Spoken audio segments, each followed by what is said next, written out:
parce que justement, une divergence est créée par le fait que ce bras-là, cette jambe-là, est plus petite que celle-ci.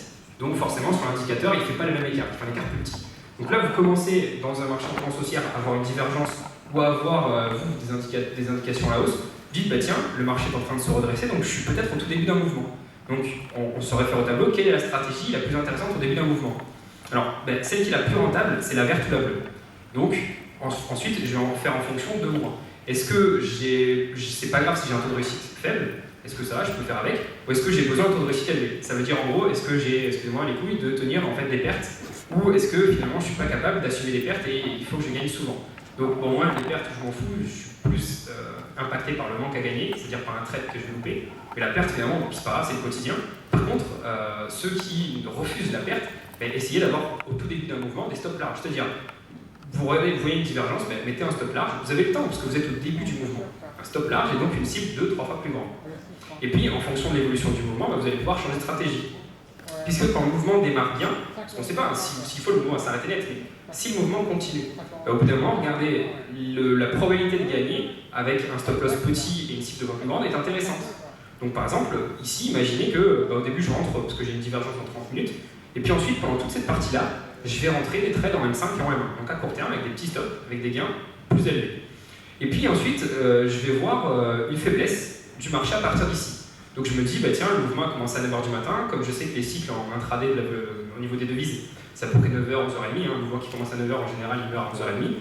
Il est 10h30, je me dis, tiens, c'est peut-être la fin de mon mouvement, qu'est-ce que je suis encore là à le trader avec des stop loss différents. Donc là, j'ai changé de stratégie et je vais me dire, puisque je sais que je suis en fin de mouvement, je sais que la stratégie qui va me permettre de gagner plus d'argent, ça va être ici la violette. En fait, ça, c'est l'espérance, c'est la courbe de gains que vous pouvez avoir.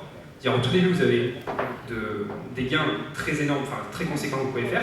À la fin, si vous avez des stop loss petits et des cibles grandes, vous avez un taux de réussite bidon et en plus, vous avez vous avez une espérance de gain bidon. Vous voyez ici, j'ai fait des petits croisements.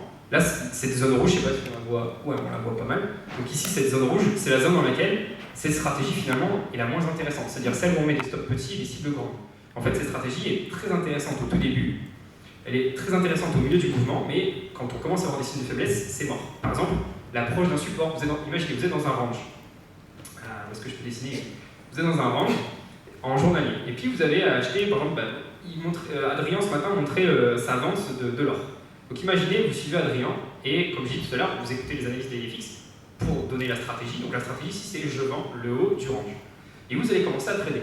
Donc vous savez que plus on va s'approcher du support, et moins la stratégie petit stop et cible large va être rentable. Donc au tout début, il ne faut pas hésiter à mettre un stop relativement court et une cible beaucoup plus grande.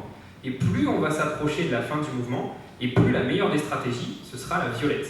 C'est-à-dire celle qui consiste à mettre un stop large. Par exemple, quand on arrive en bas, on pourrait très bien mettre un stop loss ici, au milieu, et aller chercher que des petits trades. C'est pas grave. Par contre, le risque doit être le même. Ça, je ne sais pas s'il y en a qui font du low sizing. C'est extrêmement important de le faire. Le low sizing, qu'est-ce que c'est? C'est au lieu de prendre tout le temps 0,1 lot, et donc quand je mets des stops larges, je risque beaucoup, c'est d'adapter la taille de position en fonction du stop loss. C'est-à-dire que votre risque, c'est 100 €, vous devez le diviser par votre stop. Si vous risquez 100 € sur 50 pips, vous allez avoir une position conséquente. Si vous risquez 100 € sur 10 pips, la position sera 5 fois plus grosse. Donc il faut faire du low sizing, sinon bien sûr, tout ce que je vous ai dit aujourd'hui, ça n'a pas vraiment d'intérêt. Donc au début je risque 100 € sur un très petit stop, donc je vais avoir une position énorme. Ici je vais risquer 100 €, mais sur quand je suis à la fin, 100 € mais sur un stop loss énorme, donc je vais prendre des petits trades en fait, un petit levier, avec des stop loss beaucoup plus gros. Pourquoi? Parce que comme j'arrive potentiellement en fin de mouvement, parce que j'arrive en bas, que j'ai peut-être une divergence, ça commence à se calmer, je sais que je ne peux plus avoir d'aussi gros écarts que quand j'étais là-haut. Donc je vais changer de stratégie. Donc en fonction de ce que vous estimez d'être du début, du milieu ou de la fin du mouvement, il faut que vous adaptiez un tout petit peu votre stratégie. Donc soit stop loss petit, cible grande, ou stop loss moyen, cible 2 fois plus grande, ou stop loss énorme et cible petite. Alors là, je vous ai montré, par exemple, des trades qu'on a passés. Donc, on avait une tendance baissière en journalier, c'est ce que je disais tout à l'heure, on avait une belle phase 2, on surfe bien sur la bande de vol. En H4, qu'est-ce qu'on avait? On avait une tendance neutre. Donc l'idée, c'était d'essayer de vendre en fait, le plus haut possible. Et le plus haut possible dans une tendance neutre, c'est pas compliqué, c'est le haut de la tendance neutre. Donc en fait, quand on arrivait là-haut, c'est là-haut que nous, on allait chercher des trades à la vente. Donc par exemple, début de tendance baissière en M30. Donc, on vend finalement ici, je vous ai mis une divergence ici pour ceux que ça intéresse, divergence MACD, pour ceux qui veulent traiter les divergences. On est ici, hein, on est à ce niveau-là. Donc ici, la stratégie consistait à dire, ben, je dois avoir uniquement un biais vendeur, tant que je reste sous ma zone bleue, parce que c'est la zone en dessous de laquelle, pour moi, je suis fortement baissier. Au-dessus, pour moi, c'était une faiblesse de la tendance. Et donc, ben, je vais chercher maintenant à court terme uniquement des positions à l'avance. Donc si je veux rentrer sur la nouvelle tendance baissière, ben, je rentre ici. Si je veux rentrer sur la divergence, je rentre ici. Si je veux rentrer sur un croisement de MACD, je rentre ici, stochastique, etc. etc. Ensuite, je mets un stop. Ben, si j'anticipe, parce qu'on pouvait anticiper, parce qu'on était ici sur la zone de résistance. Sur la zone de résistance, c'est ici. Et là, vous voyez que je fais un tout petit range en M5. Donc je vais essayer de trader, par exemple, au tout début, le rebond sur le M5. Donc je vais rentrer très tôt. Donc je sais que si je rentre très tôt, j'ai un taux de réussite qui est bas, vous vous rappelez la courbe. Par contre, j'ai une capacité de gain énorme. Donc on a décidé de rentrer très tôt. Par chance, le trade est passé. Le stop loss n'a pas été touché. Et on a continué à trader en fait en M5. Donc on rentrait avec des stops petits. Et puis plus on s'approchait en fait de la fin du mois, c'est-à-dire plus on s'approchait de ce support puis de celui-ci, plus en fait on élargissait le stop loss et des gains plus petits. Ce qui permettait, quand on était ici à la fin, par exemple, si je rentre ici et que je mets un stop ici et que je vise ce gain-là, je le fais. La même chose, si je rentre par exemple ici, je mets un stop petit et que je vise ce gain, là ça passe pas. Par contre, si je rentre ici, que je mets un stop énorme et que je mets un tout petit gain, là ça passe. Donc n'hésitez pas à modifier votre stratégie en fonction de l'évolution du prix. C'est ce qu'on fait, ça se passe assez bien comme ça. C'est over, c'est bon, c'est bon. Je sais que c'est à peu. Mais je peux arrêter. Ok. Bon, maintenant le plus compliqué, je vous ai dit tout à l'heure que, mais je vais accélérer un peu le débit. Non mais, sérieux. Je vous ai dit tout à l'heure qu'il faut apprendre à s'organiser quand on fait du trading en tendance. Donc le problème, c'est que la plupart du temps, quand vous voulez trader les tendances, qu'est-ce que vous allez faire? Vous allez suivre plusieurs lèvres à la fois. Je prends l'exemple de personnes qui vont par exemple choisir en début de semaine soit Euro-Hod, soit Euro-Yen, je sais pas, soit Hod 4. Donc vous allez suivre les trois en même temps, vous allez faire une perte sur Euro-Hod, du coup vous êtes frustré et vous allez aller sur l'Euro-Yen. Le problème, c'est que une tendance, ça se suit, encore une fois. Donc c'est pas parce que vous faites une perte sur l'Euro-Hod que vous allez arrêter de trader l'Euro-Hod. Vous avez fait une perte, vous la prenez, point barre, et puis vous allez ensuite continuer à suivre l'Euro-Hod tant que ce que vous avez décidé de trader, à savoir la tendance baissière sur l'Euro-Hod, n'est pas terminé. Donc si on reprend le graphique ici, il y a plein de trades qui se passent mal. Hein. Voilà, j'ai pris le dernier, heureusement il était gagnant, mais j'aurais pu prendre par exemple celui-ci. Ici on s'est fait complètement déchirer. Mais c'est pas grave, si ici on se fait avoir, et qu'ensuite on est frustré parce qu'on se dit ouais, j'ai suivi la tendance, je rentre, je perds, donc je vais sur un autre marché. Et qu'est-ce que vous allez faire? Vous allez louper le trade ici, et puis tous les autres trades. Donc vous allez avoir une sorte de frustration. La frustration, comme vous savez, avec le trading, n'est pas forcément compatible. Donc ça risque de très très mal se passer. Donc comment on organise le trading en tendance? Déjà, on suit que une ou deux paires maximales. On accepte pleinement, on assume ses choix, on est trader, on accepte pleinement de louper plein d'occasions. Donc par exemple, on choisit de trader Euro-Hod. C'est dommage, on aurait pu choisir Euro-Yen. Sur Euro-Yen, la biologie a décidé un peu de se remuer les fesses, mais c'est pas grave, on a décidé de trader Euro-Hod, on reste sur Euro-Hod. Ce qui nous permet de prendre toutes les opportunités gagnantes, toutes les opportunités perdantes également, mais au moins on prend toutes les gagnantes. Et comme quand on va acheter des opportunités gagnantes, on va gagner 2-3 fois ce qu'on va risquer, finalement on va arriver à s'en sortir. Donc nous, par exemple, un exemple d'organisation qu'on fait, quand on ne sait pas quoi faire, en fait, on va papillonner. C'est-à-dire qu'en fait, on va regarder 2-3 paires qui sont en tendance en journalière, et puis on va les tester, on va voir si ça se passe bien. Et puis il y en a une tout d'un coup qui va se détacher. Et puis on va tomber amoureux de cette paire et on va la suivre tant qu'elle est fidèle. Donc en gros, tant que cette tendance est toujours là. Alors l'exemple d'Euro-Hod, il n'a pas été pris par hasard. En fait, l'an dernier, il faut savoir qu'on a tradé que, en gros, 3 mouvements. On a tradé le yen pendant tout le début de l'année, la hausse. Ensuite, on a tradé jusqu'au mois d'avril. Ensuite, à partir du mois d'avril 2012, on ne savait pas trop quoi faire. Tout d'un coup, il y a des tendances baissières sur la NZD, le Hod. Bon, allez, c'est parti, mon kiki, on prend Hod et NZD. On était surtout sur NZD yen et Hod yen. On a fait ça de avril à juin.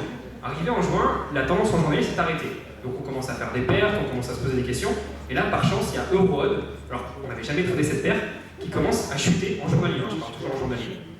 Donc à partir de ce moment-là, on a commencé à la trader.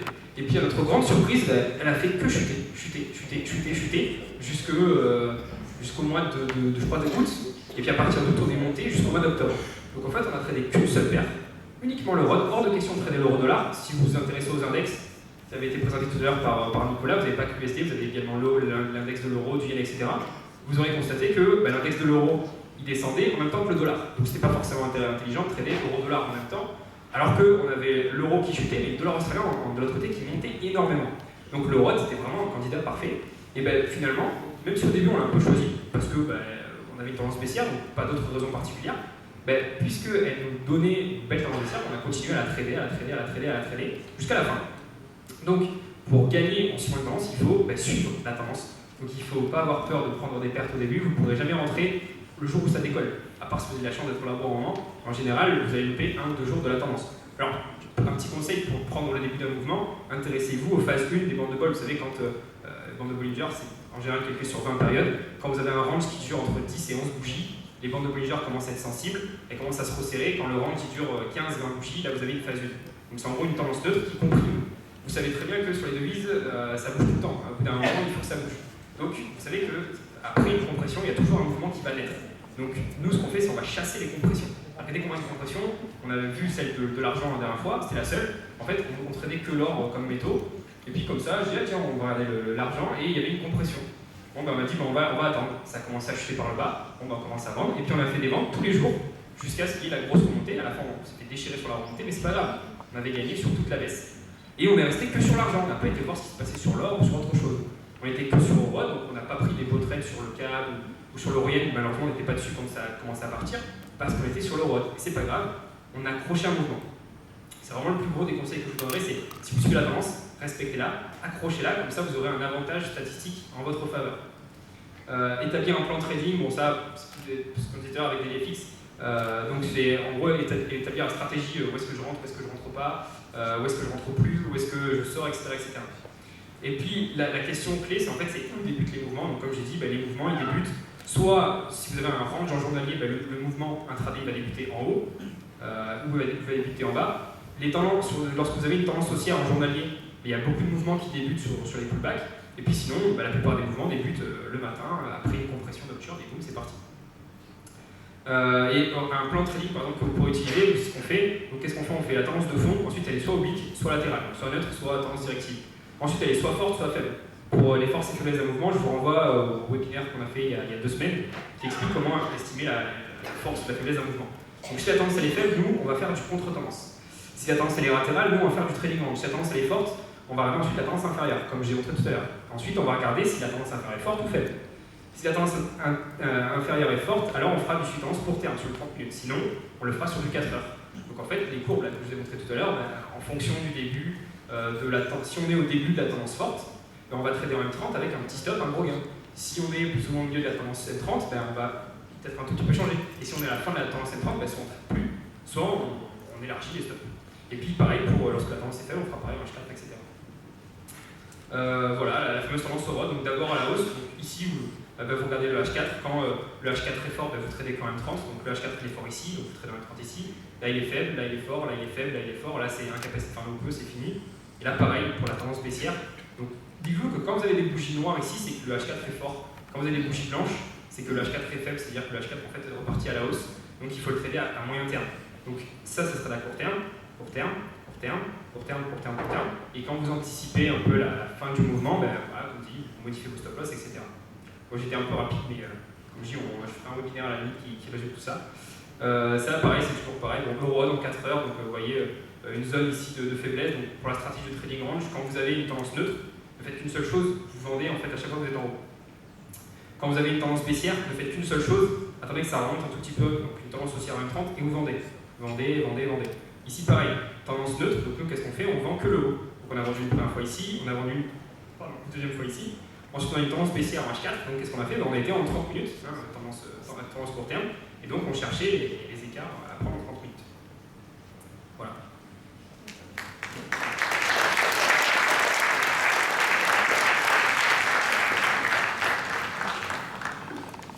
Tout à l'heure, pour ce petit retard.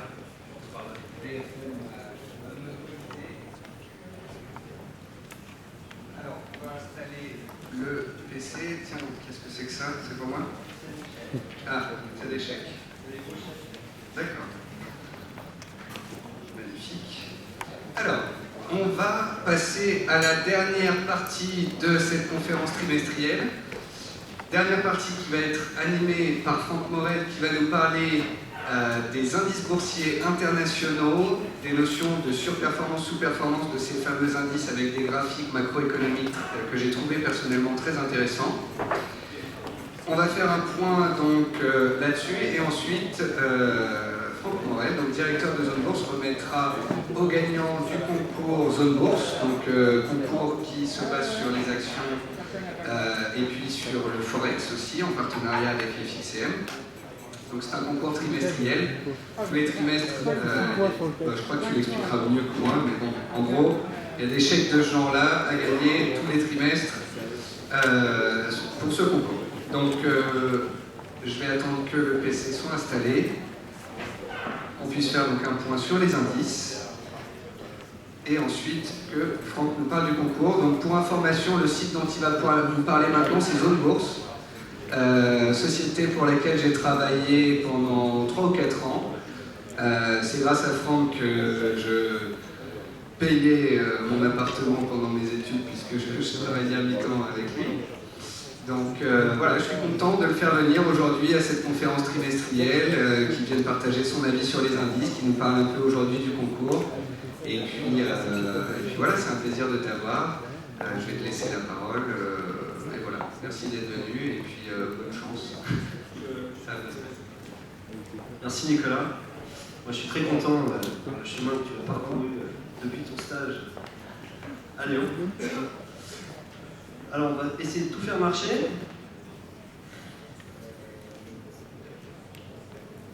Avec un peu de chance, malgré les aléas du direct.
Ça marche.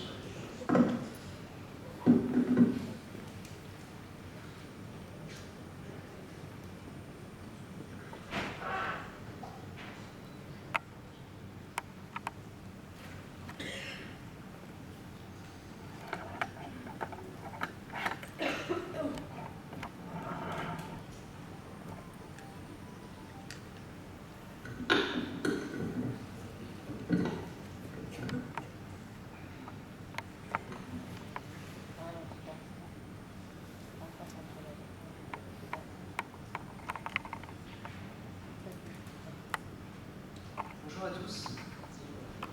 Mon nom est Franck Morel, je suis le dirigeant du site zonebourse.com que j'ai créé il y a 14 ans.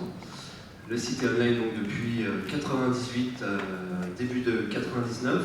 J'ai créé la société en septembre 2001, au meilleur moment. Notre métier historique, celui qui nous a permis de nous développer au cours de ces 12 dernières années, pas toujours très porteuse pour les sites boursiers, avec des acteurs tels que BNP, Société Générale, Lagardère, des mastodontes, Groupe Tasso, LVMH. Zone Bourse s'est développé au milieu de tous ces sites pour une seule et unique raison, en tout cas au départ. On a été les premiers à gérer des portefeuilles de manière totalement transparente, à prendre des positions sur les marchés et à alerter nos clients en temps réel, par email, par SMS, à afficher l'ensemble de nos opérations, l'ensemble de nos performances, en intégrant les frais de courtage, en intégrant toutes les problématiques liées au marché. Et on n'a pas été mauvais, ce qui nous a permis, avec cette approche extrêmement concrète, de faire notre place au milieu d'acteurs beaucoup plus puissants que nous au niveau capitalistique, et qui fait qu'aujourd'hui, Zone Bourse doit être le 2 ou 3e site français.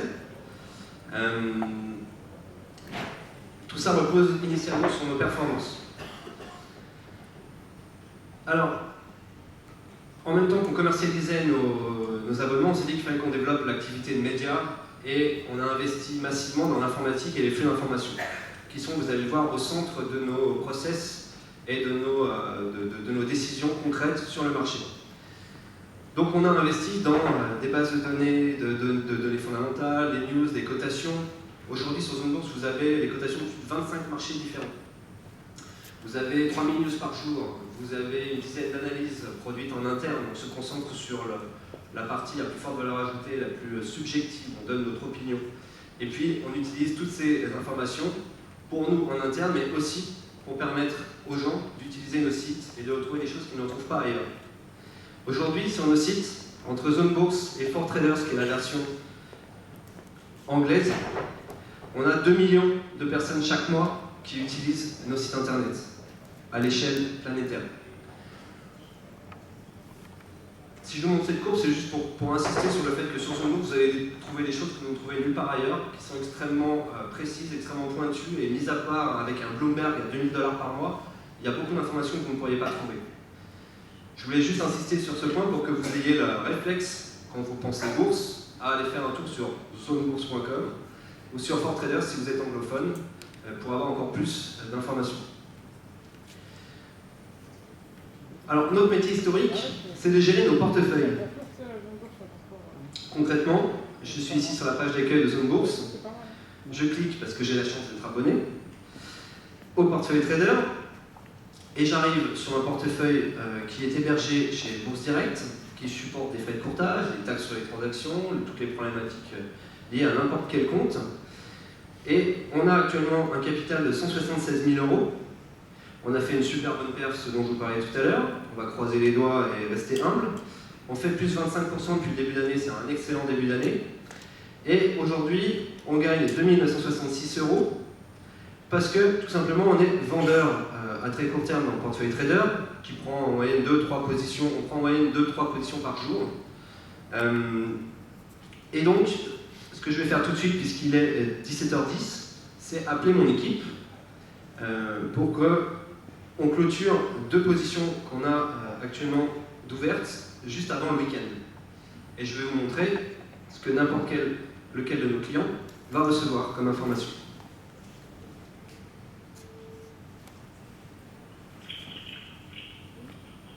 Ouais, Étienne, c'est Franck. Ça va? Ah, c'est Patrick. On sort nos 2 bancaires?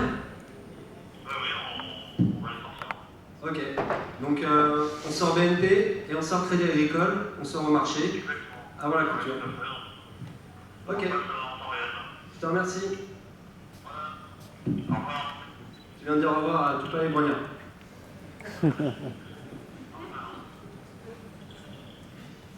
Donc, je suis client. Vous voyez qu'actuellement, on est vendeur à découvert de Société Générale, de ST Microelectronics, de BNP Paribas, de Crédit Agricole, d'Iliane et acheteur de Peugeot.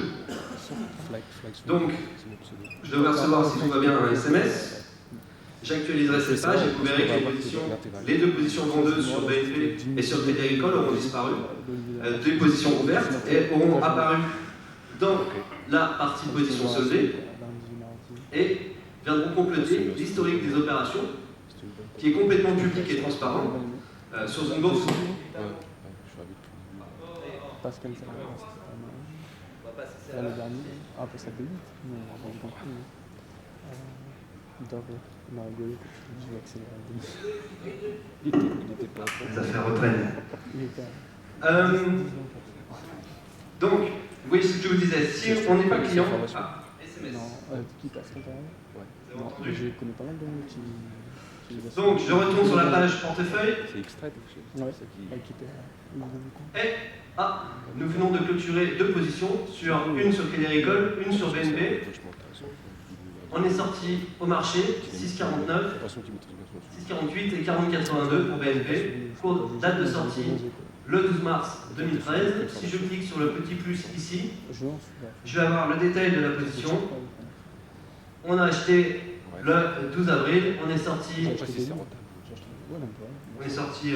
on a vendu le 11 avril, on est sorti le 12 avril en achetant, et voilà le détail de l'opération. Et cette opération vient venir compléter l'historique des opérations, qui est complètement public et transparent. Vous n'avez pas accès aux positions si vous n'êtes pas abonné, pour la modique somme de 50 € par mois.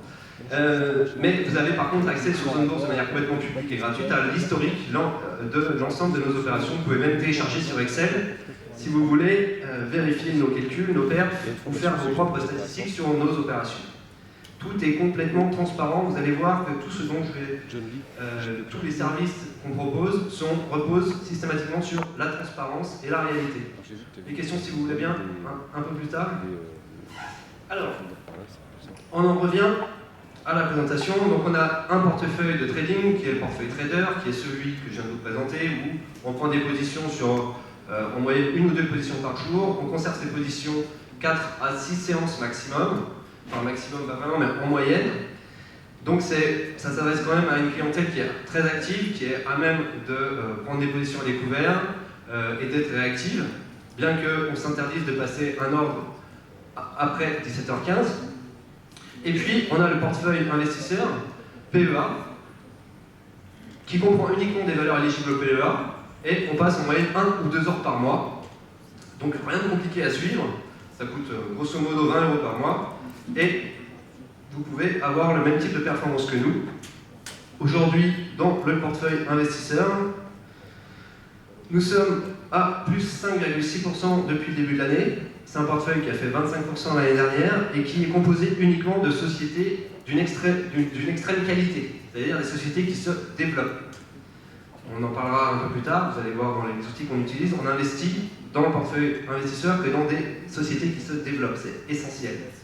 Elles ne sont pas toujours faciles à trouver, mais quand on investit dans une société dont le chiffre d'affaires croît, le temps joue pour nous. Donc voilà la composition du portefeuille.